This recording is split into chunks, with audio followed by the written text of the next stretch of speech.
good morning आज नवमी right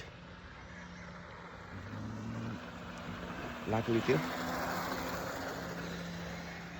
एउटा सानो ब्रेक खानु पर्यो फेस्टिभलमा चाहिँ नर्मल्ली खानेकुराहरूको अलिक ब्यालेन्स मिलाइ हुँदैन है माछा मासु अनि मसलाहरू अनि त्यही भएर पसिना हल्का निकाल्नु पर्यो भनेर नन्छ भनेको बिचमा अलिकति ब्रेक चाहियो अब यहाँबाट अब एक स्टेपमा लाकुरी उक्लिन्छ वेदर राम्रो छ बवाल छ